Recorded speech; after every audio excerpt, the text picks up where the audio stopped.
नमस्कार साथियों, स्वागत है आपका प्रेयर क्लास में। और आज जो हम पढ़ने जा रहे हैं राजस्थान की मिट्टियाँ। राजस्थान में किस किस तरह की मिट्टियाँ पाई जाती हैं, लेकिन उससे पहले हम कुछ बेसिक बातें करेंगे। जैसे मृदा, तो जो मिट्टी होती है उसको आप मृदा भी बोलते हो। तो मिट्टी भूपृष्ठ पर मिलने वाले असंगठित पदार्थों की वह ऊपरी परत है जो मूल चट्टानों और वनस्पतियों के योग से बनती है। तो ये चीज़ भी आपको ध्यान में रखनी है कि मिट्टी क्या है। तो आप याद रखना कि असंगठित पदार्थ यानी एक तो चट्टानें होती है और एक वनस्पति का योग, जब इन दोनों का योग हो जाता है तब क्या बनती है, तब मिट्टी बनती है। मिट्टी को ही हम मृदा कहते हैं। और ये एक डेफिनेशन है, ये एक परिभाषा है इम्पोर्टेंट। ये आपसे पूछ ले कि किसने दी, तो याद रखना डॉक्टर बेनेट। ये डॉक्टर बेनेट है, इन्होंने ये परिभाषा दी थी। तो सबसे पहले तो आपको ये याद रखना है कि मूल चट्टान और वनस्पति के योग से बनती है। अब ये चीज़ आपको याद हो गई तो आप ध्यान रखना, दूसरा प्रश्न आपके लिए इम्पोर्टेंट है कि मृदा में कितने घटक पाए जाते हैं। तो मृदा की अगर बात करें, मिट्टी की अगर बात करें, तो वो 4 तरह के घटकों से मिलकर बनी होती है। नंबर 1 की बात करें तो पैतृक पदार्थ। अब पैतृक पदार्थ का मतलब क्या हो गया, मूल चट्टानें। क्योंकि मिट्टी कैसे बनती है कि जो पहाड़ होता है वहाँ से जब नदी निकल रही है तो वो आपने देखा है कि वहाँ से कट कट के, जिसको हम कहते हैं बजरी, तो वो जमा होती जाती है, धरती पे आती जाती है। ठीक है, पहाड़ कट कट के धरती पे आते जाते, फिर उसमें वनस्पति मिलती है। तो जल भी हो गया नदी का, वायु भी संपर्क में आएगी, और वनस्पति यानी पेड़ों के पत्ते जो झड़ गए, गिर गए, सड़ गए उसमें, तो किसका निर्माण होता है, ह्यूमस का। ह्यूमस क्या होता है, वनस्पति व जीवों के सड़े गले अंश। भाई वो जो नदी है उसमें कोई जीव जंतु मर गए, या क्या कहते हैं वनस्पति पेड़ पौधे गल गए, सड़ गए, और सड़ने के बाद में जो मूल चट्टानें, जो बजरी है, इनमें ये सारी चीज़ें मिल गई, और मिलने के बाद में फिर वो कई हज़ारों साल में जा कर के मिट्टी बनती है।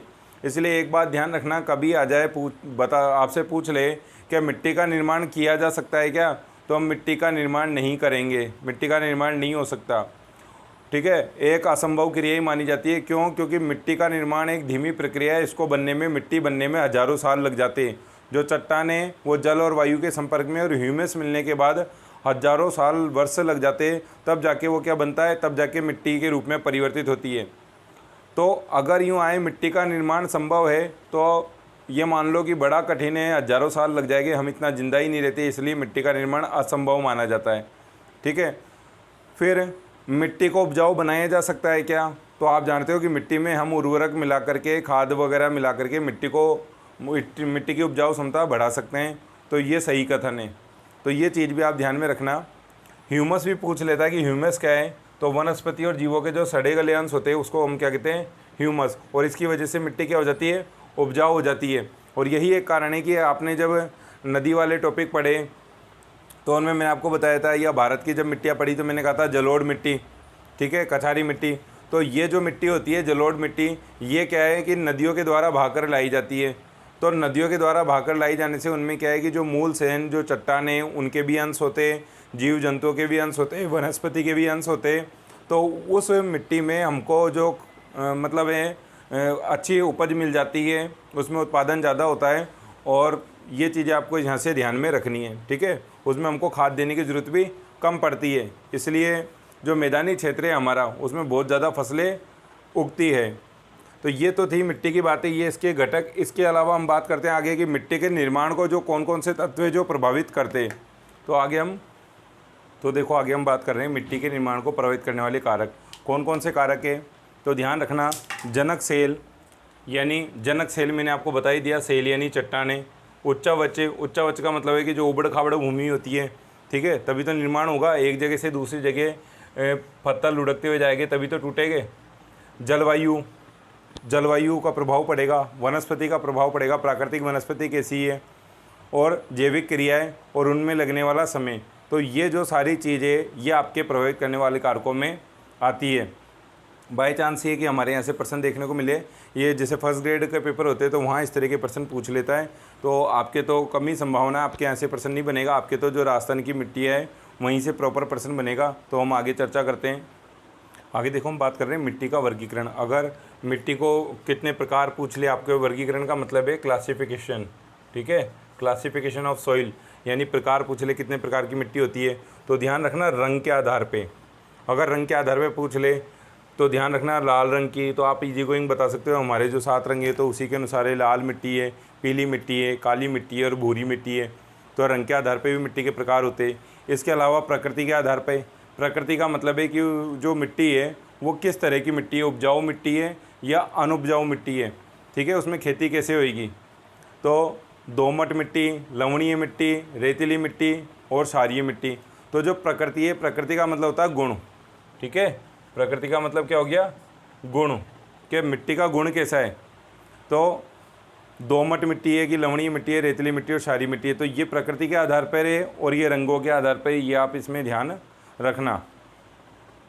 देखो आगे हम बात कर रहे हैं राजस्थान में मिट्टी को रंग के आधार पर, अभी हमने पढ़ा था रंग और प्रकृति, तो रंग गठन और उपजाऊपन के आधार पर, यानी वही प्रकृति और रंग के आधार पर 6 भागों में बांटा गया है। तो ये इंपॉर्टेंट है, इसको याद कर लेना, कितने भागों में बांटा गया है, तो 6 भागों में बांटा गया है। अब आप जानते हो राजस्थान में जो राजस्थान कैसा क्षेत्र है, मरुस्थलीय क्षेत्र है या रेगिस्तानी क्षेत्र है, तो यहाँ कौन सी मिट्टी पाई जाएगी, मरुस्थलीय मिट्टी पाई जाएगी।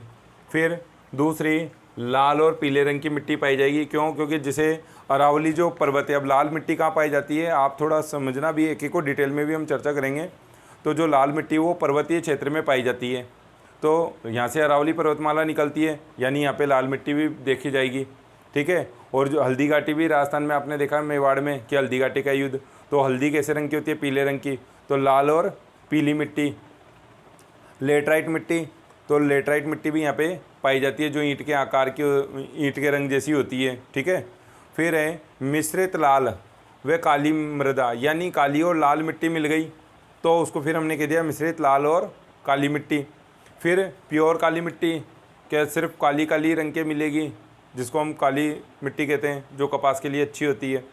फिर कछारी मिट्टी, कछारी का मतलब है क्या कहते हैं, जो दोमट मिट्टी होती है, ठीक है, दोमट मिट्टी, जलोढ़ मिट्टी, ऐसी जो मिट्टी होती है, नदी वाली जो मिट्टी होती है, उसको हम कहते हैं, जो मरुस्थल में जो उस मिट्टी को हम कहते हैं कछारी मिट्टी। तो इस तरह से आपके 6 प्रकार की मिट्टियाँ हैं, तो ये ध्यान रखना। अब कौन सी मिट्टी कहाँ पाई जाती है, इस तरह का प्रश्न पूछ लिया जाता है, तो हम एक एक डिटेल में चर्चा करते हैं कि मरुस्थलीय मिट्टी हमको राजस्थान के किन जिलों में मिलती है, तो यहाँ भी इसी तरह का प्रश्न आपको मिलेगा। तो आगे हम एक एक की डिटेल चर्चा करते हैं। देखो आगे हम बात करते हैं मरुस्थलीय मिट्टी की, तो यहाँ हमसे क्या प्रश्न बनता है। सबसे पहले तो रेतीली मिट्टी, तो रेत को हम मरुस्थलीय मिट्टी कहते हैं, मरुस्थल में पाई जाती है। कहाँ पाई जाती है कि आपसे पूछ ले, पूर्वी राजस्थान में, पश्चिमी राजस्थान में, उत्तर में, दक्षिण में, तो ध्यान रखना पूर्वी राजस्थान में पश्चिमी राजस्थान में पाई जाती है, ठीक है, मरुस्थलीय क्षेत्र में। निर्माण कैसे होता है, तो भौतिक अपक्षय व अधिक तापांतर से। तो प्रश्न आ जाए कि भौतिक अपक्षय और अधिक तापांतर से किस मिट्टी का निर्माण होता है, तो आप जानते हो अधिक तापमान कहाँ रहता है, मरुस्थलीय क्षेत्र में, ठीक है, तो मरुस्थलीय मिट्टी हो जाएगी। कम उपजाऊ और लवणीय मिट्टी, किस प्रकार की मिट्टी है, तो दे लवणीय मिट्टी है कि क्षारीय मिट्टी है, तो ध्यान रखना लवणीय मिट्टी। लवणीय का मतलब होता है, आप जानते हो लवण, लवण यानी नमक, यानी खारापन होता है इस मिट्टी में, तो लवणीय मिट्टी और कम उपजाऊ है। अब कम उपजाऊ क्यों होती है, क्योंकि ये जो मिट्टी है इसके दाने कहा जाते हैं, इनके बीच में क्या छिद्र होते, ठीक है, मिट्टी क्या है, दूर दूर होते हैं इनके कण, ताकि ये क्या ज़्यादा पानी पी जाती है।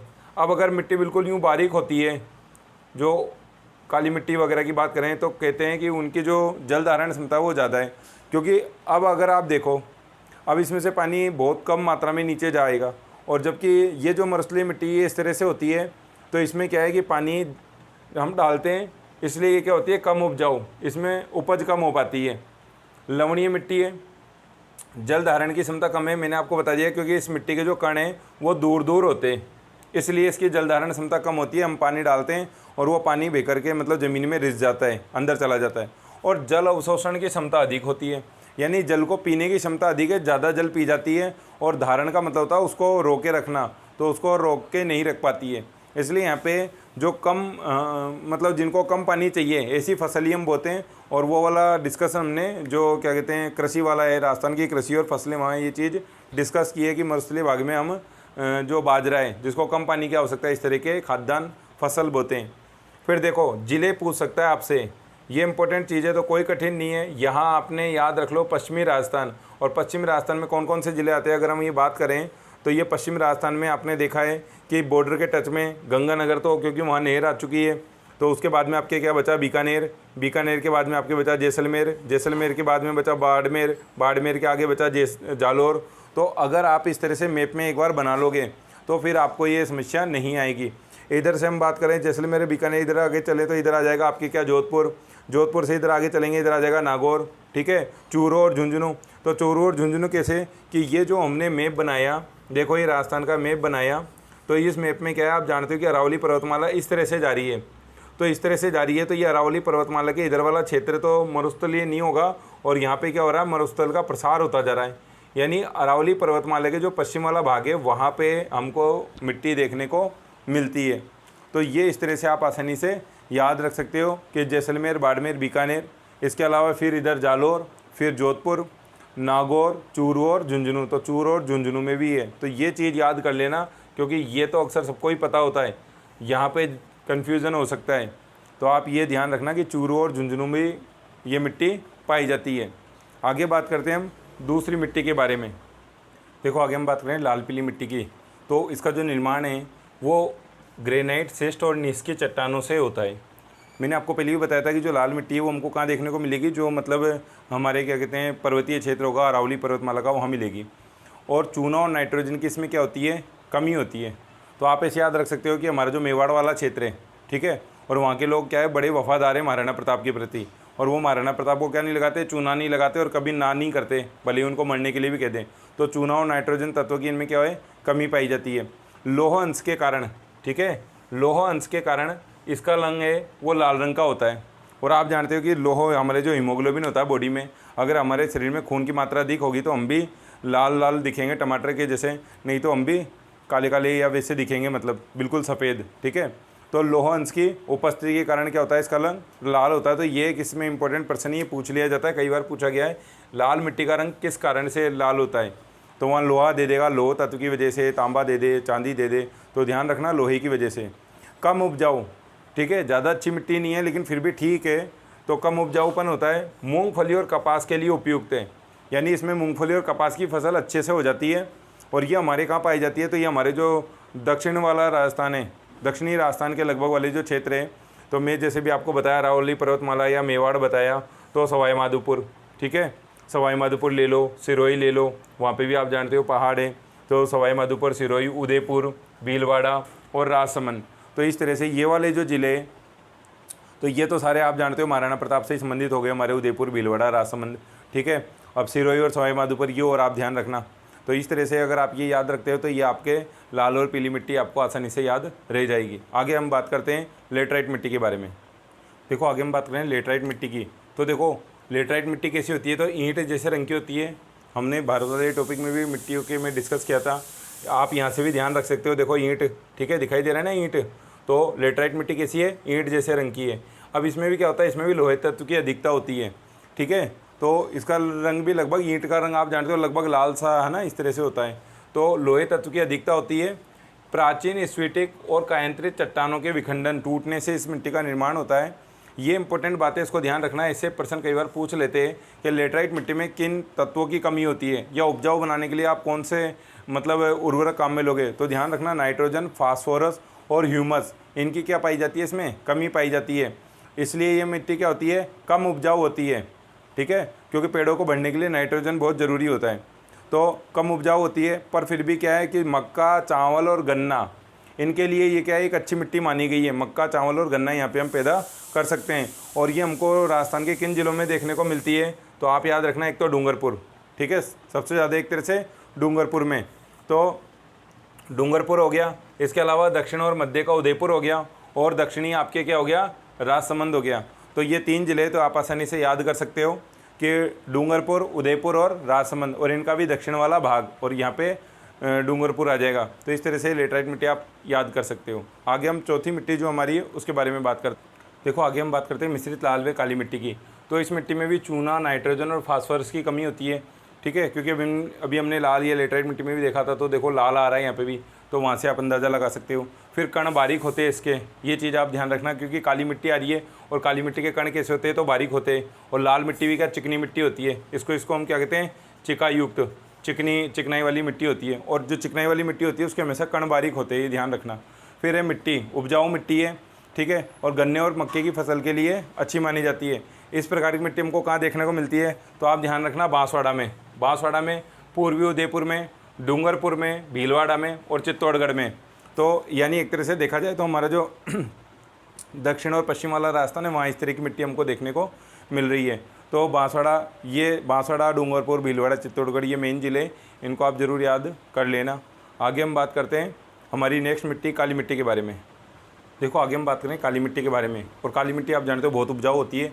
चीका प्रधान दोमट मिट्टी भी इसको कहते हैं, ठीक है। चीका यानी अगर चिकनाई युक्त है, ठीक है। तो यहाँ जो आप जानते हो चीका जो मिट्टी होती है उसके कण क्या होते हैं, बारीक होते हैं। तो इसके कण कैसे होते हैं, बारीक होते हैं, और ये बहुत ज़्यादा उपजाऊ भी होती है और बहुत ज़्यादा देर पानी को भी रोक के रख सकती है, ठीक है। इसका निर्माण कहाँ से होता है, तो लावा उद्गार से, यानी ज्वालामुखी का जो लावा निकलता है जिसको हम मैग्मा कहते हैं, तो वो जब जम जाता है तो वो जब मिट्टी में मिल जाता है, ठीक है, चट्टानी रूप, तो उससे इसका निर्माण होता है। तो ये ध्यान रखना, लावा निर्मित मिट्टी कौन सी है, तो ध्यान रखना काली। तो ले से काली, ले से लावा, ऐसे याद रख लेना। काली, ले से लावा उद्गार से बनी हुई मिट्टी होती है। कैसी होती है, उपजाऊ अधिक होती है। किसकी खेती के लिए अच्छी है, तो कपास, गन्ना, चावल, धनिया और सोयाबीन, इनकी खेती के लिए अच्छी मानी जाती है। कैल्शियम और पोटास की इसमें क्या होती है, अधिकता होती है, बहुत ज़्यादा मात्रा में होती है। और जो नाइट्रोजन है, नाइट्रोजन तत्व की इसमें कमी पाई जाती है। और कहाँ मिलती है, तो वेरी वेरी इंपॉर्टेंट, तो आप एक शब्द याद रख लो, या तो दक्षिण पूर्वी भाग याद रख लो, या फिर दक्षिण पूर्वी राजस्थान है ना, और या फिर हाड़ौती प्रदेश याद रख लो, क्योंकि आपको मालूम है हाड़ौती प्रदेश या हमारे दक्षिण पूर्वी राजस्थान में कौन सा भाग आता है, कोटा, बूंदी, बारां, झालावाड़। तो अगर आपको ये ध्यान है, हाड़ौती प्रदेश में 4 जिले आते हैं। हमने जो हाड़ौती चित्रकला शैली पढ़ी थी वहाँ पे भी हमको ध्यान है कि हमने इनके बारे में पढ़ा था, कोटा शैली, बूंदी शैली, है ना। तो वहाँ से भी आप ध्यान रख सकते हो कि कोटा, बूंदी, बारां और झालावाड़। लेकिन जब हम चित्रकला शैली की बात करते हैं तो वहाँ मेनली 2 ही आती है, लेकिन यहाँ आपको ये 4 प्रदेश याद रखने, कोटा, बूंदी, बारां, झालावाड़। अब हमारी जो नेक्स्ट मिट्टी है, आखिरी मिट्टी, उसके बारे में चर्चा करते हैं। देखो आगे हम बात कर रहे हैं कछारी मिट्टी के बारे में। तो कछारी जो मिट्टी है वो उसको हम रेतीली दोमट मिट्टी कहते हैं, और इसका जो रंग है वो हल्का भूरा होता है, ठीक है। और इसमें चूना, फास्फोरस, पोटास और लोहो, इन सबकी क्या होती है, अधिकता होती है, और नाइट्रोजन की कमी होती है। तो आप एक शब्द याद रख लो कि राजस्थान में जो भी मिट्टी पा रही है उसमें किसकी कमी है, तो नाइट्रोजन की तो कमी पाई जा रही है, ठीक है, ये ज़रूर ध्यान रख लो। गेहूं, कपास, सरसों और तंबाकू, इनकी खेती के लिए क्या मानी जाती है, अच्छी मानी जाती है। और कहाँ पाई जाती है, तो आप ध्यान रखना, गंगानगर, हनुमानगढ़, अलवर, भरतपुर, करौली, धौलपुर, दौसा, सवाईमाधोपुर, जयपुर और टोंक, इन जिलों में पाई जाती है। आप कहोगे सर आपकी हमको याद नहीं हो रहा। देखो सीधा से एक बात याद रखना, कभी कभी प्रश्न ऐसे भी आ जाता है कि राजस्थान के कौन से भाग में, तो एक तो याद रखना उत्तरी भाग में, और दूसरी बात याद रखना पूर्वी भाग में। राजस्थान के उत्तरी भाग में और पूर्वी भाग में। अब ये वाला जो प्रदेश है गंगानगर, हनुमानगढ़ का, ठीक है, गंगानगर, हनुमानगढ़ की हम बात करें तो ये हमारे उत्तर में आ रहा है। और इसके अलावा पूर्वी प्रदेश की बात करें तो अगर आपने मैप अच्छे से समझ रखा है राजस्थान का कि यहाँ कौन कौन से ज़िले आते हैं, तो आप आराम से बता सकते हो कि क्या क्या। जैसे अब हमने जो पढ़ा था मत्स्य संघ वाली ट्रिक, वो काम आएगी यहाँ पे, उसी क्रम में मैंने सेट कर दिया ABCD। तो आप तो उत्तर में तो ये 2 जिले याद कर लो, उसके बाद में ABCD तो अलवर, भरतपुर, करौली, धौलपुर हो गया याद। उसके बाद में देखो 2 ट्रिक बता दी, तो 2 से दौसा हो गया, दौसा के बाद में सवाईमाधोपुर हो गया, और जयपुर और टोंक। तो ये अगर आप ध्यान में रख लेते हो कि पूर्वी राजस्थान में और उत्तरी राजस्थान में मिट्टी पाई जाती है, तो इस तरह से आपके जो मिट्टी वाला टॉपिक है ये आप आसानी से कर सकते हो, ठीक है। तो ज़्यादा इंपॉर्टेंट हमारे क्वेश्चन यहीं से बनते हैं। उसके अलावा कुछ पर्सन आपसे बेसिक ही अगर पूछ लिए जाए कि क्या कहते हैं, जो मिट्टी की कोई समस्या हो तो उस पर भी हम कोई शॉर्ट वीडियो बना दूंगा मैं, तो उसको देख लेना। लेकिन ज़्यादा इंपॉर्टेंट जो पर्सन है वो आपके यहीं से देखने को मिलेंगे। तो आई होप आपको वीडियो अच्छा लगा होगा, तो वीडियो को लाइक कीजिए। Okay, thank you.